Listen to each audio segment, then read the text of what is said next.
Welcome everyone, I'm Sam Rossi Ashton. I'm the project manager for POD, Presumed Open Data Project at Western Power Distribution. Today, as you'll be aware, is a launch event for our Data Science Challenge. I'm just going to give a quick overview of the project and what it's trying to achieve, and then I'm going to hand over to Steve, who is a data scientist at the Energy Systems Catapult, who has been leading on the development of the challenge, who's going to walk you through it and answer any questions. We also have Andrew from the Centre for Sustainable Energy on the call, who will be answering hub and data hosting type questions, and I will pick up anything in regards to networks, innovation or WPD activity. So just in terms of an overview, for those of you that aren't aware, the Presumed Open Data Project is a Network Innovation Allowance funded project that launched in January of last year. It's coming to a close now. This is one of the final activities within the project, wherein we're looking to just to provide a challenge with some new data that we found to be open or shareable within the project, and we really want to drive some engagement with this new approach to data, whereby we're assessing it for its openness and then sharing it for third-party use if that assessment is positive. So in regards to the project itself, we're actually delivering. The project was scoped and structured around two recommendations made by the Energy Data Taskforce report that came out the year before last. Those two recommendations are maximising the value of data and maximising the visibility of data. And so, as I say, in order to do that, we've really looked at documenting what WPD datasets may be suitable for third-party access and use, and then developing an assessment methodology to discover whether or not there are any concerns that might prevent that data from being in the public domain. And we've then gone about, CSC has gone about developing a hub on which to host that data. And today we're at the stage wherein we've got the hub hosting ready, and we really we're interested to see what people can do with this data. So yeah, I think I'll hand over to Steve now, who has some slides and will walk you through the data science challenge. Okay, thank you very much. So what I'm going to do here is just share the slide. So let me know if I've given you the presentation view or the slide view. So yeah, let me know if you can see the view's good. The proper. That's great. Okay. Yeah. So thanks a lot, Sam, and thanks to all our collaborators on this. So the Catapult, we're going to be running the data science challenge, and other parts of the work packages we've also been involved in. But we have the Centre for Sustainable Energy are hosting the hub, where we're going to put the data, and WPD have obviously been running the project, the NIA project, and it's been brilliant getting all the different data sources from everybody for this. Yeah, so all I'm going to do very quickly is just talk about who the Catapult are, because not many people know who we are. We're one of 9 Catapults, so there's sort of 9 centres focusing on different areas. We are funded through Innovate UK primarily, and they all focus on a very important areas of the economy. And we focus obviously on the energy system.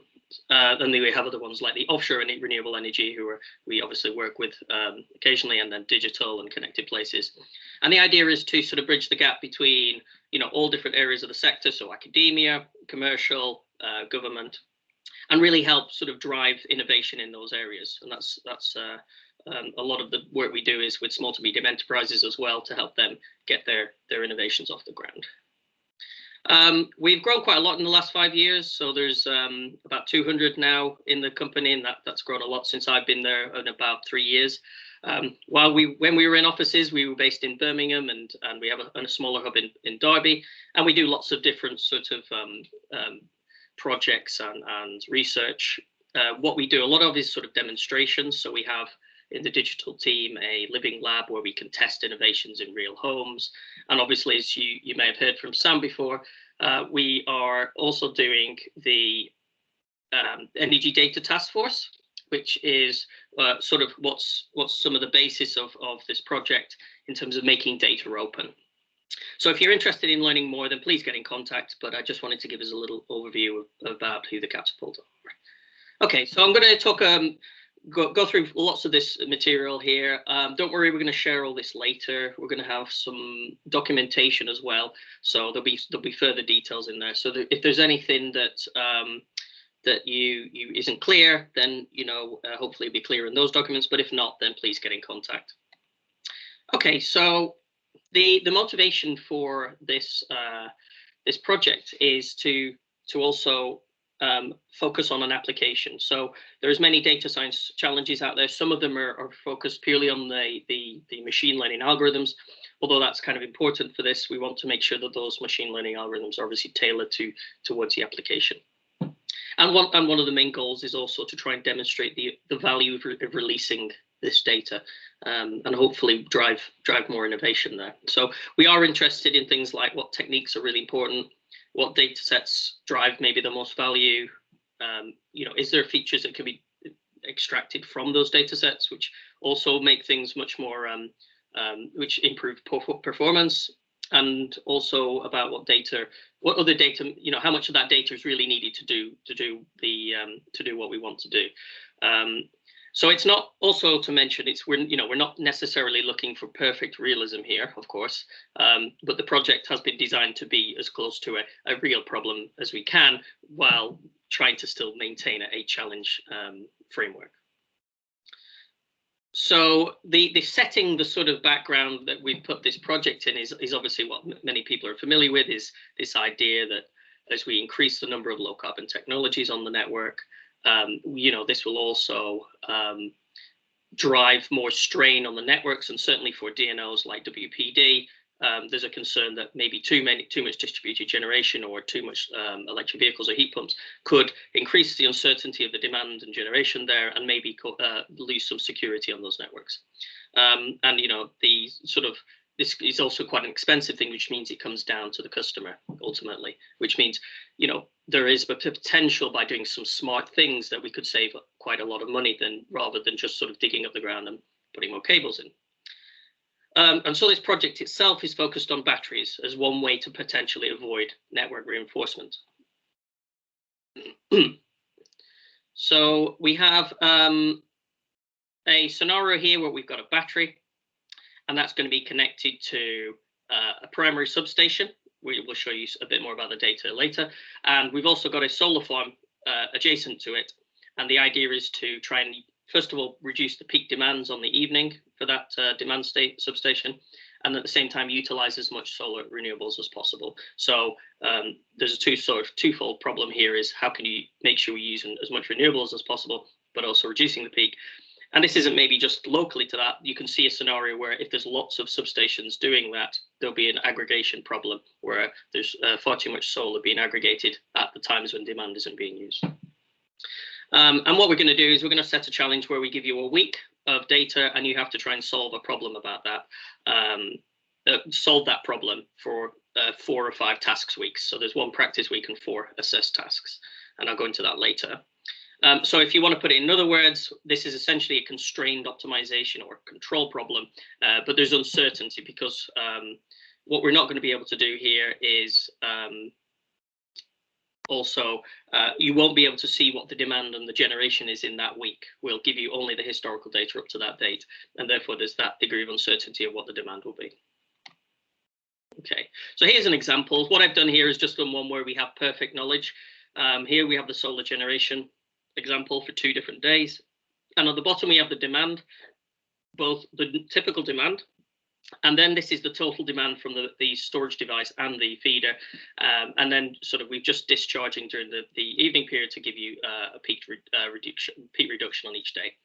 And what you can see here is that the solar is obviously a lot more erratic. There's things like clouds which can cause deviations in sort of a perfect sort of solar generation, which is more like this one, which can make the problem a little more complicated. Okay, so we're releasing 3 core data sets as part of this, and each week we'll release a new part of the data set, which will include more historical data, and what they're going to be is the demand data, of course, and that's going to be given to up to the end of the up to the start of the task. We're then going to release some solar data, which is again up to the task, but we're also going to release some weather reanalysis data. So we can see this as a proxy for a weather forecast. So we don't have that provided here, but what we have is weather reanalysis data for several sites around the area, and that will be available through that task week. And I'm going to go into more details of each one of those. One thing to note here is quite important is that all the data is listed is timestamps which are UTC time. So that'll be really important to note, because this may not affect really the solar and the weather data, but it might have a bit more of an impact on the half-hourly demand data. Here's the location. So this is down here in Devon in the UK. And I've shown here just a few of the sites, of the weather sites anyway. We have the demand site is here, the Stentaway, so it's very near to Plymouth. And then we have the PV site, which is very close to that. And then we've got 4 weather stations that sort of encompass this. Notice these are 2 in the channel, so they may not have typical sort of weather data you'd expect over land. There's 2 other sites which are further up inland, and they can be used as well. Okay, so a little bit more detail of each one of those. The first one is the primary substation data. That's the core data set we're using. This is half-hourly demand data. So it's average power over each of those half hours. The data starts in the 3rd of November. So the first assessed tasks give you about a year of historical data to train your models, but then we'll give a little bit more data for each challenge in the future. So the final task should have several years of data for that challenge, and hopefully that means that the models will also improve. Yeah, this is what I was saying before about UTC. Obviously, demand behavior probably actually goes with how the days are set up. In UK, so you probably follow the daylight savings as a demand behavior, but the timestamps are all UTC. So take that into account when you're modeling with this data. You may want to do some modifications to make it easier to use. And obviously the main peaks, here is an example of the data, and you can see the sort of peaks occur typically very regular on in the evening period, but they may shift around and they have different magnitudes, as you can see.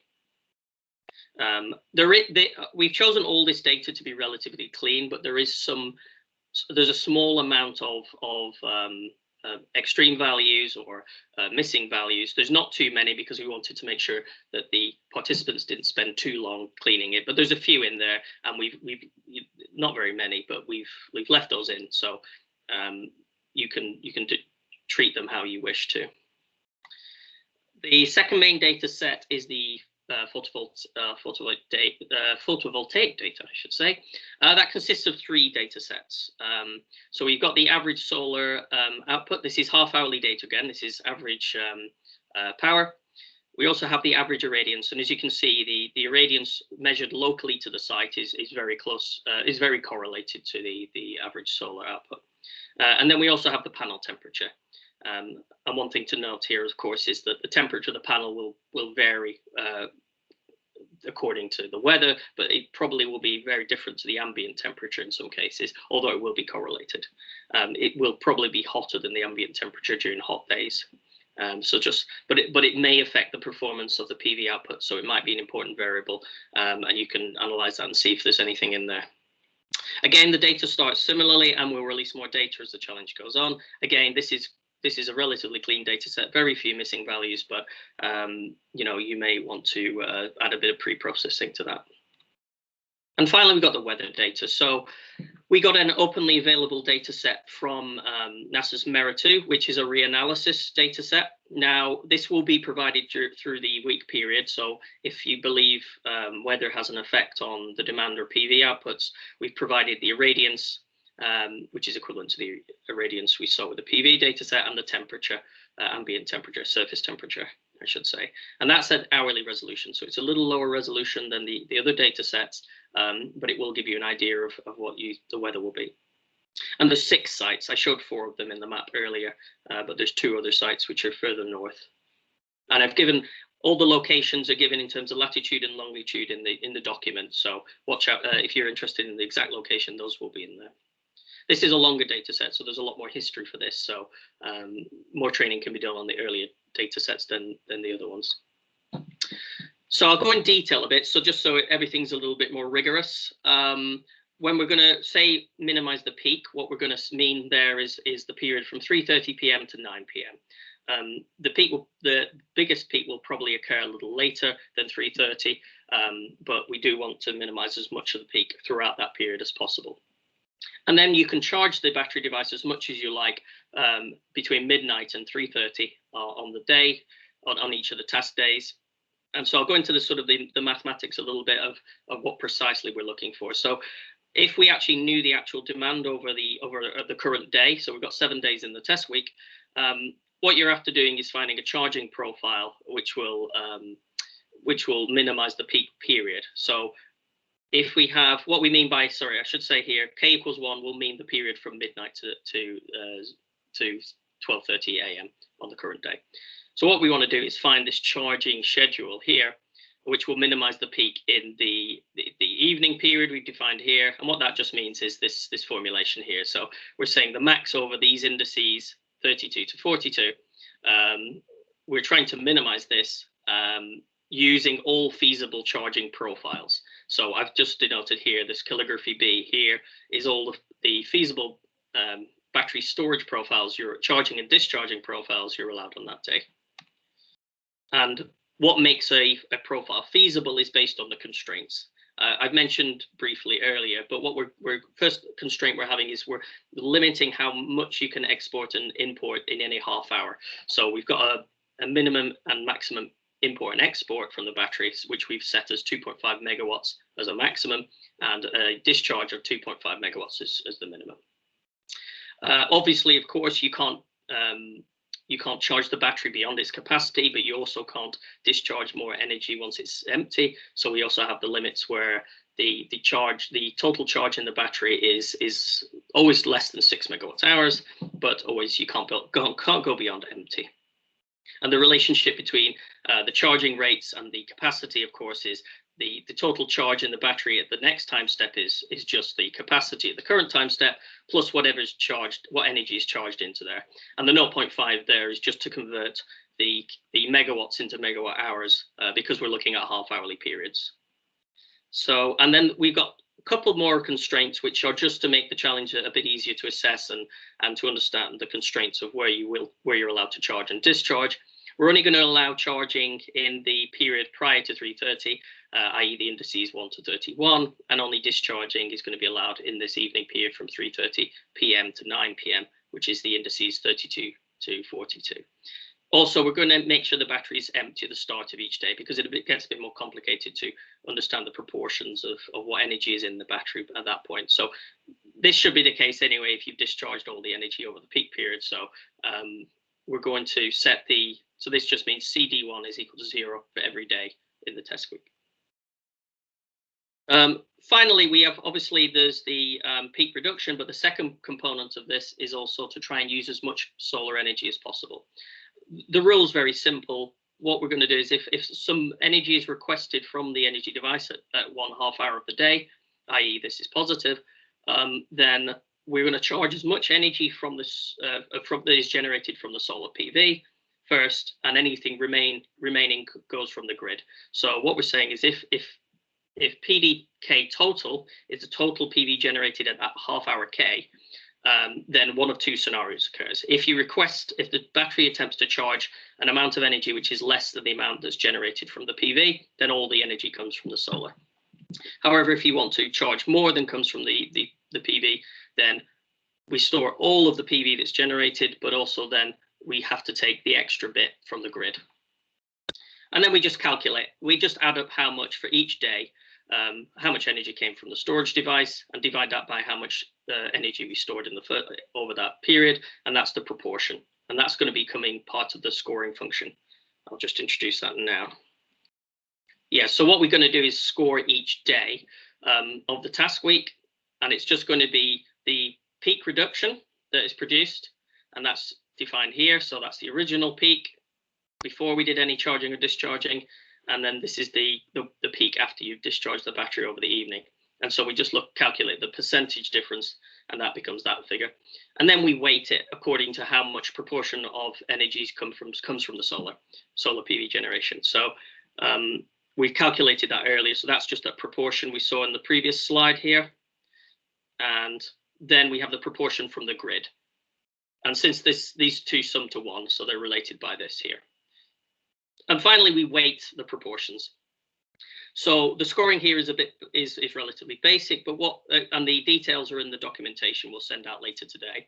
But the weights are essentially related to the relative lifetime greenhouse gas emissions intensity of the different sources of energy. So we did a calculation from the grid of the different energy mixes, and we also did solar, and they came in a ratio of 3 to 1. So what that essentially means is, essentially, it's much more expensive. It's 3 times expensive to take electricity from the grid as it is from solar. That's kind of a basic measurement, but it's a nice way to sort of weight the two proportions. And then we give the score for the final week, and that's just the average over those. So I hope that's kind of clear. The details will all be given out later, so if there's not, and we're happy to ask any questions. We've also we've picked 5 tasks. We've got this practice challenge, which we are giving for the next 2 weeks. So the submission is in 2 weeks' time. This is just to get everyone a bit of time to get used to the data. We can also test the submission process and get teams organised. And what we've done then is 4 assess tasks which occur after that. And we've picked dates which hopefully give a bit of a spectrum of different types of scenarios. So we've got some dates which are closer to in autumn and winter, so there'll be less PV but higher peaks. Then we've got some which are sort of spring and therefore have a bit more PV and maybe smaller peaks. And then we picked some scenarios. The last 2 there's one which is happening just before the Christmas Day, so there might be some unusual behavior in there. And also we've got one from last year where obviously there was lockdowns in the UK, which may change the behavior. But we've tried to do it in the middle of July, so there's some training data there to see what occurs. Okay, so yeah, so now we're just sort of going onto the admin stuff here. So we've hosted the data on the Open Data Hub that WPD and CSE have set up. You'll need to register, but it's a very simple registration, and all the data will be in there. So in the datasets tab in there, you'll then get the task data will be in a folder, and all the 3 different datasets will be in there. Also, we'll have a submission template, so you have to submit using that. So we'll what you'll need to do is put your team name on there in the set X, where X is just the task number. This just makes it easier to process all the results and give you back some feedback. We're asking the submissions to be sent to this email address so we can collect them all together. And we ask if you're going to form a team, then make sure in the first submission you do, just make sure you CC everyone in there so we know who's in what team. And then we'll try and calculate those as quick as possible so we can email everyone out the current sort of leaderboard. There's a few rules. We will to make things to run a bit smoother, we want to make sure that those constraints I mentioned earlier on the battery storage device are not violated. So just do a check before you send them in. We'll check them as well, but if they are violated, then we can't really accept that submission. So just do a quick check to make sure that the capacity of the battery is not violated. You charge and discharge at the right times, and the charging rate isn't outside the bounds.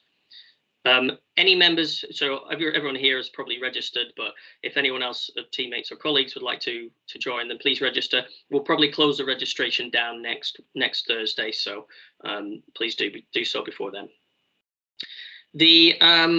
We're allowing teams of up to 5. I understand some people are interested in maybe joining up with some other participants, so we're going to open up a LinkedIn page where people can maybe talk to each other and form teams, and I'll include that in the email following this meeting. If you want to qualify, then you'll obviously have to submit to all tasks. I mean, if you don't, obviously then we'll give 0 for any submissions that aren't. So I think it'd be unlikely that you'd be high on the board. And also finally, in the final task, it would be, as well as submitting the task for submission, we'd like a little outline, very brief outline about the method you use, the data you used, how you maybe extracted or selected that data. Did you do any engineering techniques? Just a bit of that. Those won't be shared with anyone unless you wish, but then we are going to offer a publication prize. And if you want to do that, you're going to have to outline your method anyway. Again, I just to remind, use the template provided for the submission just to make everything easier. We're not going to really allow additional data sets, just to keep it fairer, because not everyone may get a data set. However, if you have a data set which you think may be appropriate, then let us know with the email I sent earlier, this email, and we'll assess it, because one thing we do want to make sure is that everybody can access any other data sets, that the data set is quite clean and it would be easy to use straight away. And then we'll assess whether or not we could include in the challenge. But at the moment, we're sort of saying use data sets that are provided, and you know, we'll see if we can use any others. And yeah, so these are just some important dates. So the kickoff's obviously today. As I say, I'm going to have the first kickoff. The first challenge is going to be, with all the data, is going to be released later today.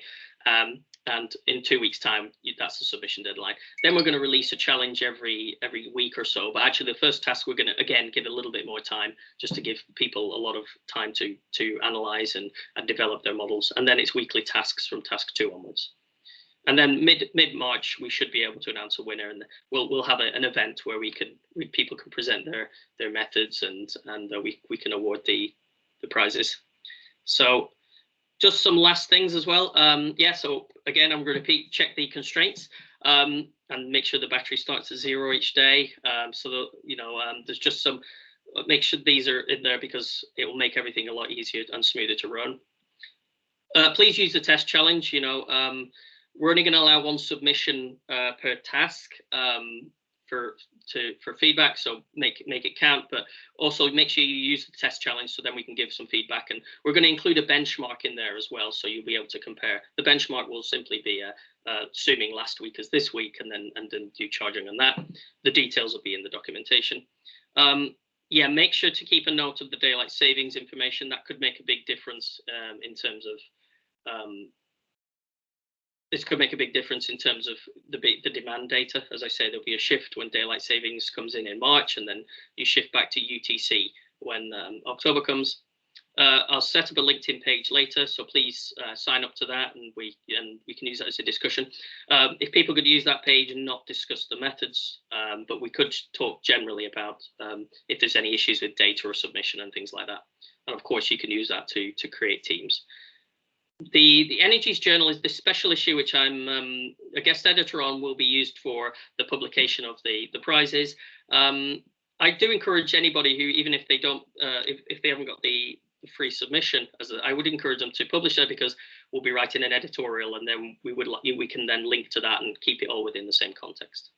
So that's everything. So I hope that describes most of the question. Let me then bring back up the slides. So I'm happy to take any questions on that. So let me know if there's any. So we can raise a hand, or you can type as well. So yeah, Colin, do you want to? Yeah, thanks for that, Steve. That's very, very good. I've got 2 questions, if you don't mind. Sorry. Yeah, sure. First question is, if the demand is, let's suppose you specify the battery to release at 2.5 megawatts, but the demand is actually less than that, what happens to the excess power? If if you discharge over the evening period. Yeah, but more so than is actually demanded. Do you get that back, or? It won't be taken over to the next day, but it's unlikely that there's more energy than there would be in the capacity of the battery. So I think it's unlikely that you'll be able to discharge beyond the amount that's actually produced in that evening period. I think that was one check, so that shouldn't occur. I'll have a think about that but it shouldn't occur with the size of the battery we have. 6 megawatt hours is probably not big enough to have negative energy. But we'll set the limit at 0. We probably won't go below, but yeah. I was thinking more within a particular half hour. If you specified a half hour, and actually demanding that half hour is quite small, it might be, you know, 9 p.m. Right. If you discharge, yeah, I mean, because we're taking the maximum value over the entire period, then it's all about the level of the maximum value there. So if you do go below, that's fine. We'll allow that. but yeah, obviously I don't think it'd probably be helpful to focus. If you end up just discharging everything at 1/2 hour and go negative, it won't reduce the peak very much. So yeah, we'll allow it, but I probably wouldn't advise it. Sorry. And the other question, sorry, was the weather data. Yep. You said you can provide some reanalysis. Is that going to be provided for the test week as well, or how is that? Yeah, so I'm providing that as a sort of forecast. So it's a proxy for the forecast. Obviously, it won't be perfect for the position because they're in grid points anyway. But obviously, there's also some other smoothing going on. So that data can be used. So I'll release that. So we'll have all the data up to the test week for the challenge, for the demand and the PV. But the weather data will release throughout that week as well. Yeah. Okay. Right. Thanks. Okay, any other? There are 2 questions in the chat, Steve. All right, yeah, I'm on the other side. 3 now. Yeah, okay, so the first question is from Joe Scott. Is this information available elsewhere? Is this the, well, the documentation stuff will all be released later, and the data is, if you mean by the data as well, then that will be released on the hub only. So this information currently isn't anywhere else. This will be released as an email later, and we'll also probably put it on the LinkedIn page. So Joel says, irradiance, is that split between direct and diffuse? It is the combination of the both of them. It's in the documentation, the precise figure, and I also give the exact field that's used from the Mirror 2 data. So that's a good question. It's the combination of both. GHI, I believe. I'll have to check that, but yeah, I think it's a combination of both. Times mentioned, local time. So yeah, as I say, so the times, all the timestamps we give in the data are UTC. But I think it might be useful to understand also that the UK goes through daylight savings, which means there will be obviously maybe a change in the behavior. So the demand will probably shift backwards relative to the UTC time, but all the timestamps are UTC. Yeah, people are free to use local public holiday information if they wish. The main period, obviously, that we've chosen is the one which is where we're leading up to Christmas. So we might make a list available of that, but feel free to actually search for that. That's fine to use that data and bring that in. Robert Howlett says, is the carbon intensity just the carbon intensity of the battery, or carbon intensity of the system? We're just saying, yeah, so really we're using a kind of a lifetime as well. So it's also the combination of the greenhouse gas emissions that are part of producing the solar panels and the other generation sets. So we're using, it's mainly just the sources of the energy generation we're using for that. But it's mainly used just to create the scoring function and give a measure, a sort of weighting between the solar and the sort of convention, all the other grid-based generation. All the scores will be, so Joshua Dunn asked, do we have both a public and a private validation score? So we'll probably release it in the leaderboard with your team name to the email list, so everybody will be able to see the scores. And we definitely give the score for each task. And then release the overall score as each task comes in. So I think it will all be public with the scores for each task. Vijay asks, everyday battery should start with 0 charge, but we can't discharge battery to 0. You can discharge the battery to 0 during the, yeah, so you could consider the fact that maybe we should put limits on the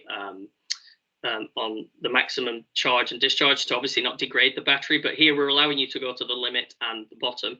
You can discharge to 0, you just can't charge below the capacity. You can't charge from empty down.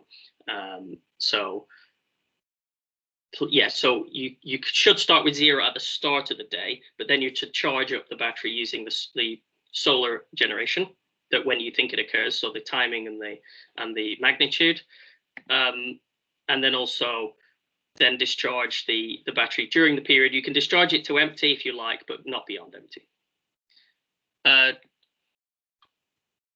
So Joel says that down in Australia, we're used to dealing with UTC versus local versus, yeah, so that's perfect then. So hopefully this data is in a nice format. We tried to use UTC because it was just obviously made everything a little bit easier. Yes, Owen asks, can you define more precisely what external data sets we're allowed to bring in? Nothing really beyond sort of, the only things we'll allow at this stage is, yes, you can use public holidays.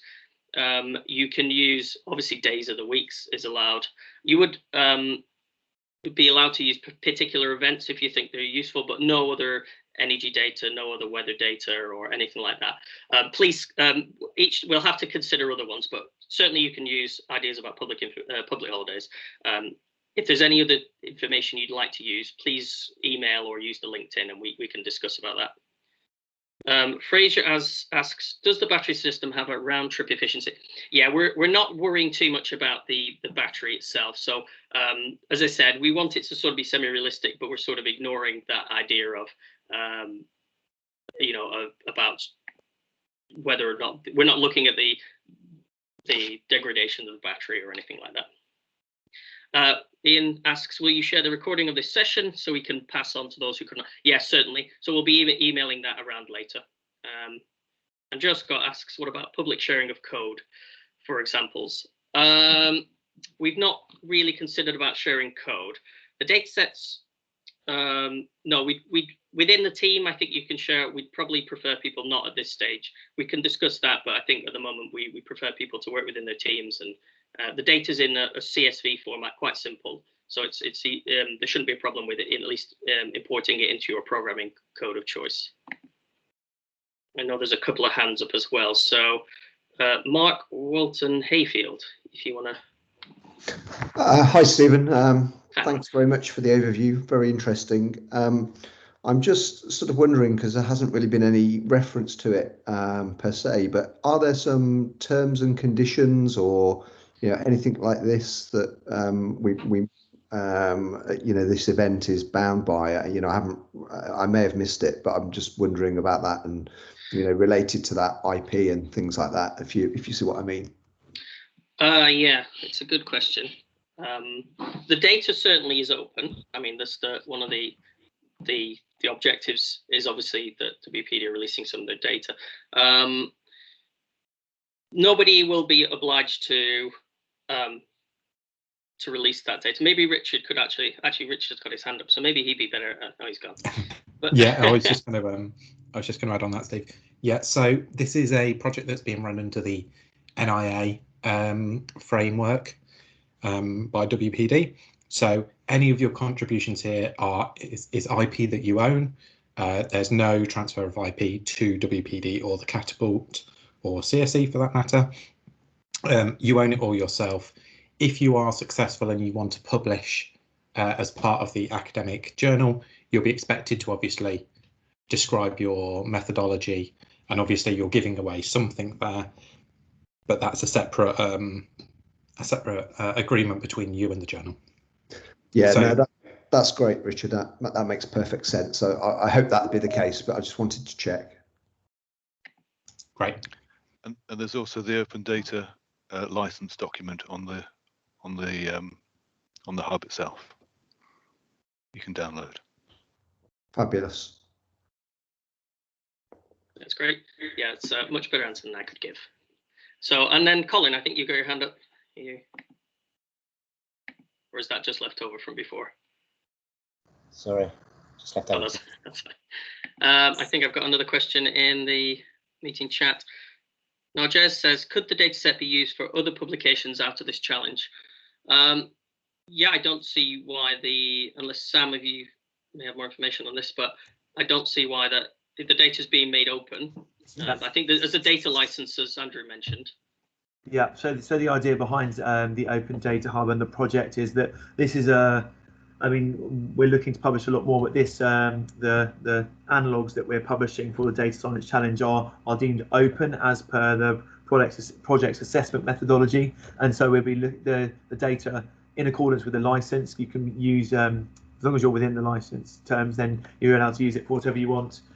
And there'll be this is a sample of larger data sets that are coming.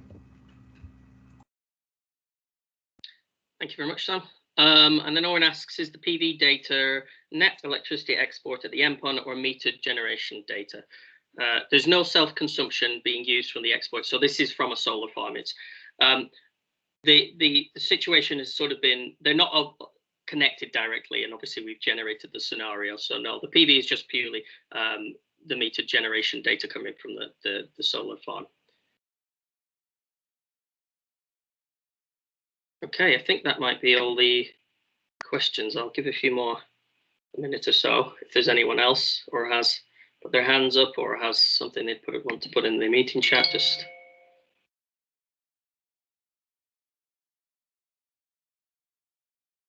so I think that's everything. So yeah, if nobody else has any other questions, what we'll do is I'll send an email around later which has all this information I presented here. I'll also send the documentation around with the links to where the data is stored, the LinkedIn website. Sorry, one more question. Rohit asks, is there any particular software to use throughout? The only thing that there's no particular software. You can all the data will be stored just as CSVs, which can be downloaded from the hub. And then, yeah, you can use whatever program you wish to do that. Okay, so yeah, I think that's everything. DJ says, let's rock, yes. So yeah, I'm looking forward to seeing what seeing some of the solutions, and I'm sure we'll have some details to iron out as time goes on, but please sign up to the LinkedIn and email if you have any other questions. But as I say, we'll send everything round. So, yeah, Sam, I don't know if you have anything to add. Sorry, yes, I was just going to say, in summary, that just from WPD's perspective, we have a dedicated data and digitalisation team now, and so there may be more similar activity coming up close to this in future. And if you're interested in becoming a WPD data stakeholder, we keep a separate list from innovation. Then there's an email address which you can contact to become one with your details, which is dso digitalisation@westernpower.co.uk. Thank you. Brilliant. Thanks very much, everyone.